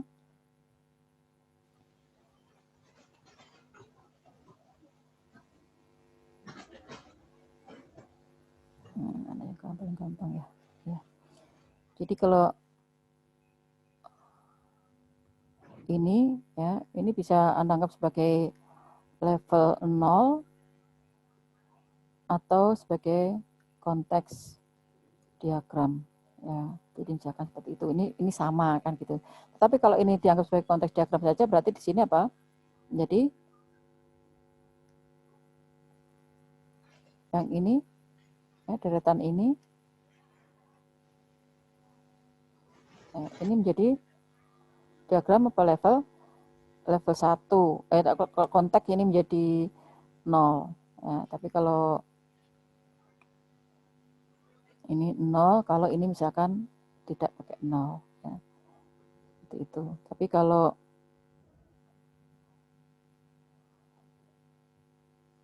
ya, tinggal tergantung kita ngikutin yang mana. Kalau ini kita pakai sebagai level 0 sama dengan apa namanya level 0-nya sama dengan diagram konteks ya, berarti ini adalah level 1 ya. Nah, di sini adalah jadi level 1 ya.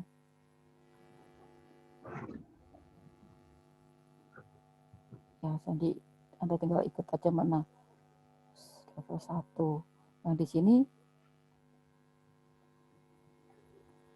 sini adalah apa level 2 ya.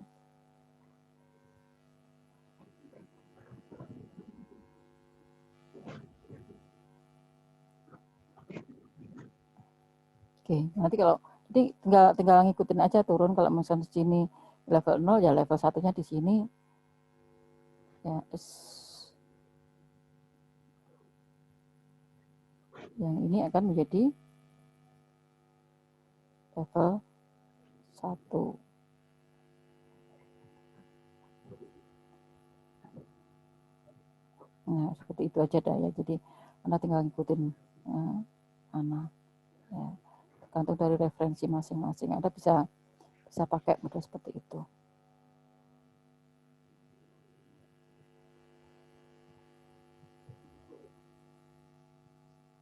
Oke. Nah, kalau sudah Anda buatin hierarki seperti itu, tinggal Anda mudah untuk membuatnya ke dalam data flow diagram. Oh, ternyata yang di breakdown adalah A ya, atau dekomposisi menjadi A1 A2 ya, misalkan yang B nanti menjadi B1 2 3 dan 4 misalkan. Dan A2 ternyata di breakdown lagi menjadi 1 A 21 23 24 dan seterusnya seperti itu ya. Nah, ini biasanya pakai istilahnya A1 jadi biar enggak bingung nanti yang ini A1 ini B1 ini yang pakai titik 1. Nah, jadi tergantung aja kita berikan nama 1.2.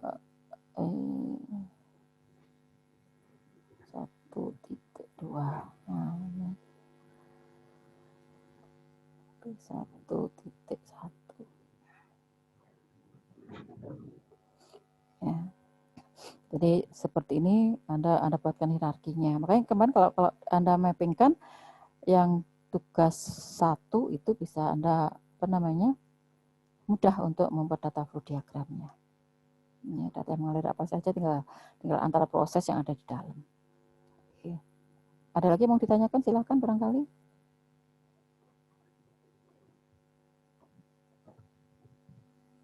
Silakan barangkali ada yang mau ditanyakan. Ya, kalau tidak ada, saya ingatkan kembali untuk tugas proyeknya ya, karena mungkin awal bulan Juni itu sudah UAS, jadi tolong tugasnya ya, tugas kelompoknya diselesaikan atau mulai dicicil lah ya, karena sudah analisisnya, udah modelnya sudah bisa, ya, tinggal desainnya mengikuti aja ya, jadi desain proses Anda bisa data flow diagram dari level konteks itu biasanya dianalisisnya di konteks diagram tadi itu. Kemudian setelah konteks diagram dibuatkan hierarkinya, itu menjadi analisis, desainnya adalah detailnya, kemudian termasuk yang ada dalam kamus data tadi bisa digambarkan dalam setiap arus data yang mengalir ya, apa bentuk-bentuknya itu dalam secara fisik ya, data flow diagram fisik itu yang desain, tapi biasanya apa-apa di data flow diagram yang ini.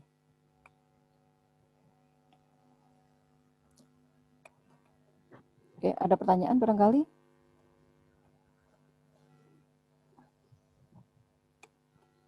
Oh, terlalu.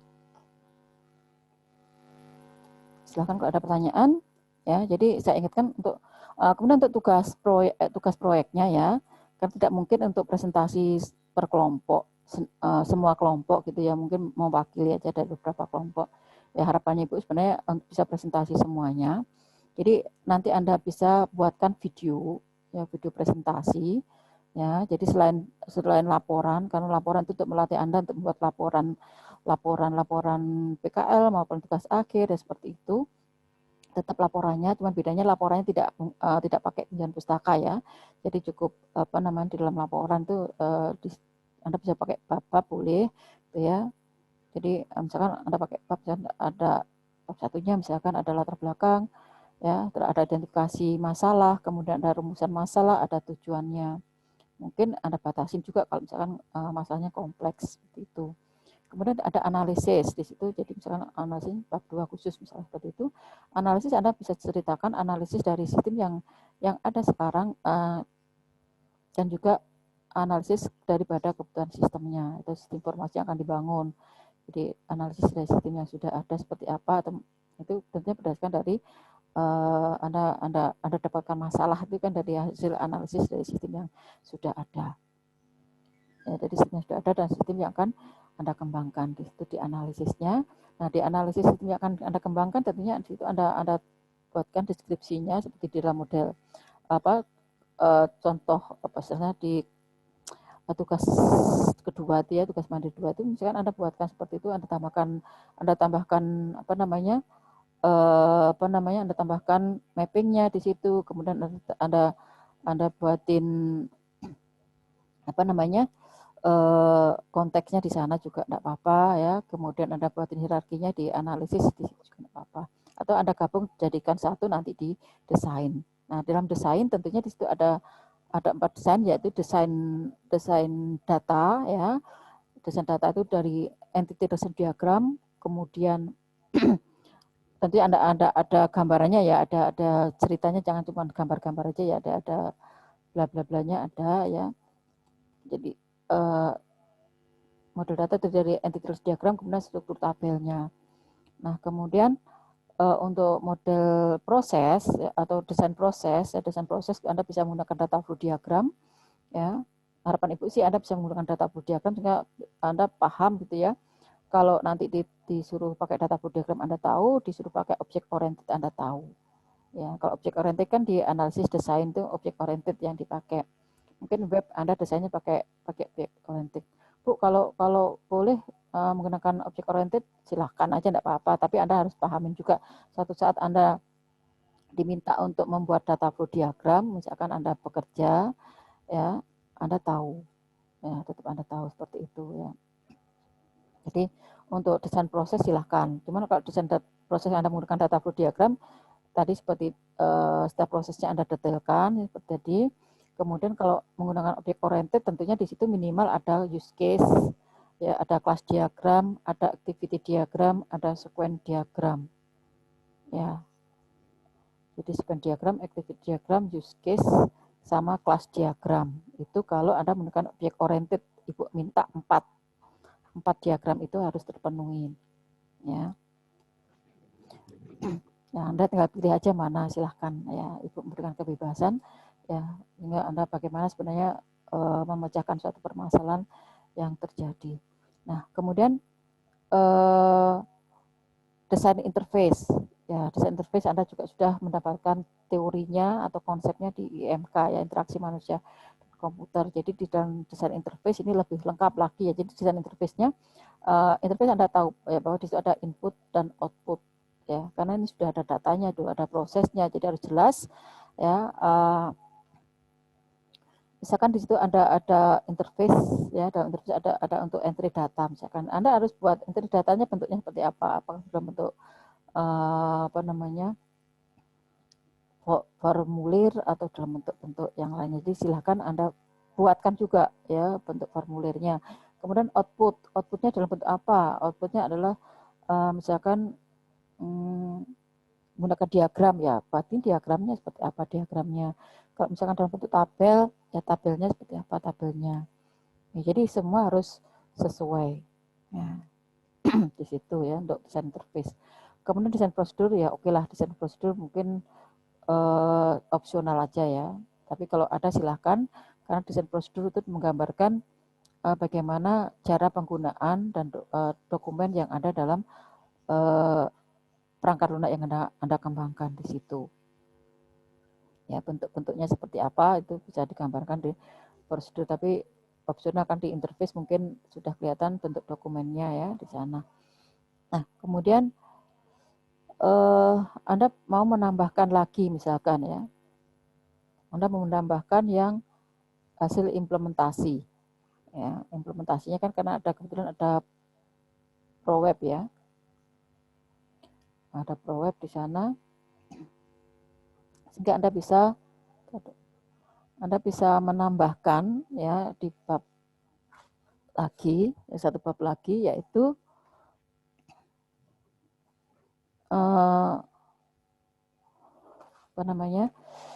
Anda tambahkan lagi untuk implementasi. Jadi artinya implementasi di situ Anda mengimplementasikan dari desain ke coding. Nah, artinya apa yang Anda desain harus sesuai dengan apa yang Anda kerjakan di dalam implementasinya. Ini adalah merupakan tambahan plus atau nilai plus untuk nambah implementasi. Nah, dalam implementasi tentunya Anda buatkan juga ya hasil dari implementasinya, screenshot dari perangkat lunak yang Anda buat, yang Anda hasilkan di situ. Masuk database-nya juga Anda screenshot database yang ada dalam perangkat lunak Anda, kemudian interface-nya Anda screenshot, kemudian masing-masing Anda jelaskan kegunaannya ya. Kemudian misalkan ada inputannya di sana ya Anda screenshot seperti itu. Jadi semua interface, semua proses atau semua fungsi yang ada di sana Anda screenshot ya, dan Anda berikan penjelasannya. Ya, jadi itu untuk tugas proyek Anda. Jadi boleh sampai desain aja, boleh Anda tambahkan implementasi.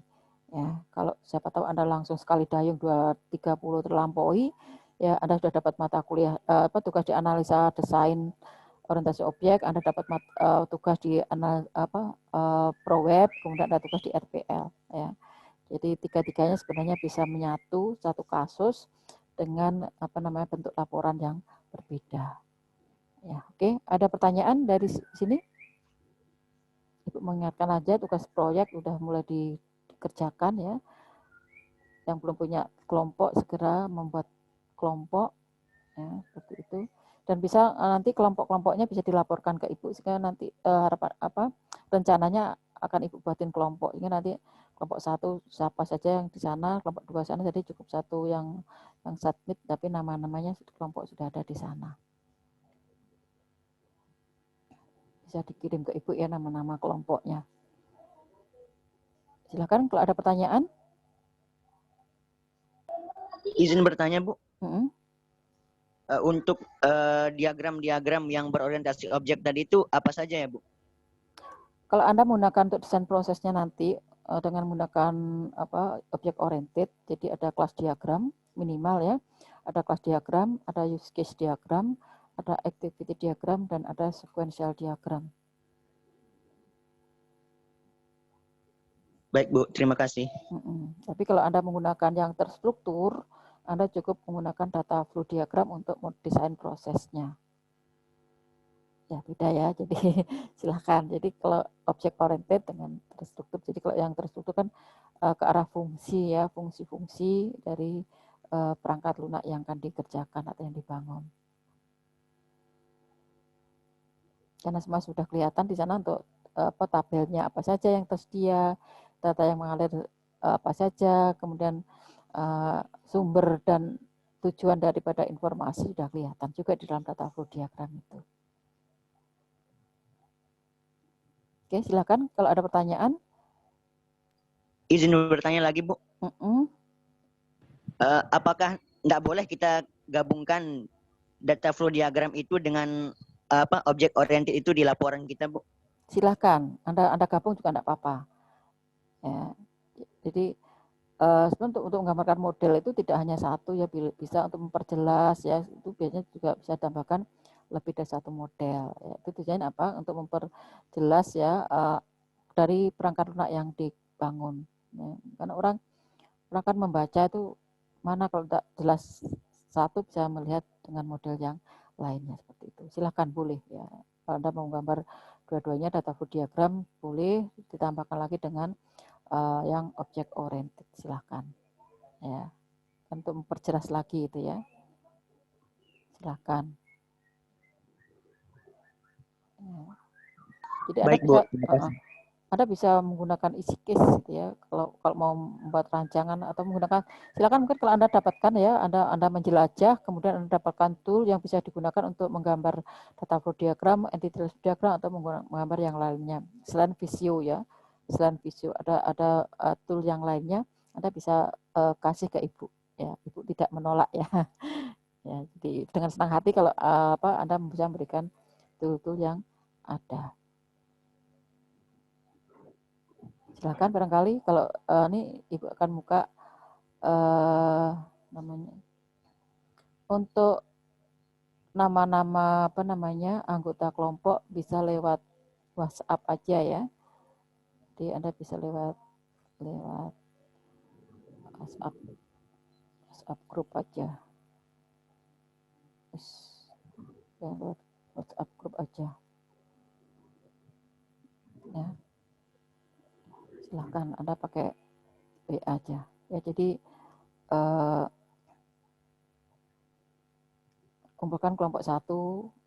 Jangan lupa kelasnya ya, karena di grup WA itu ada AB di sana. Jadi misalkan kelompok di situ atau sistem Anda kasih nama-namanya siapa, kemudian judul sistemnya enggak apa-apa sih itu ya.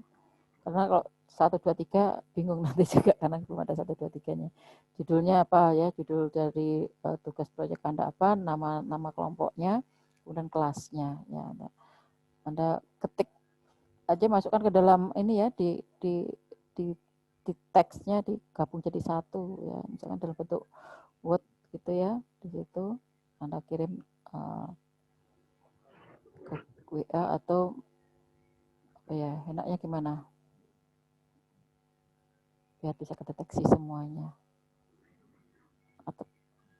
Itu nanti kita infokan lagi biar mudah ya, bisa menggunakan Google Google Form, bisa juga nama-namanya.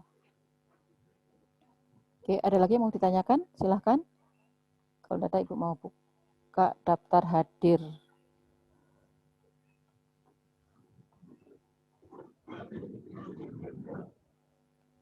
Ada lagi mau ditanyakan?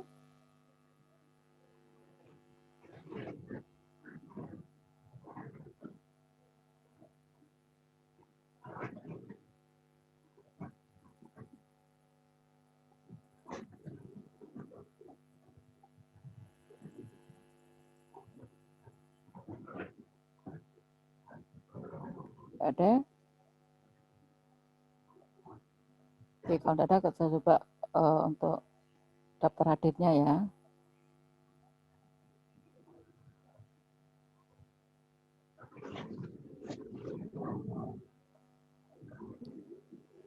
Isinya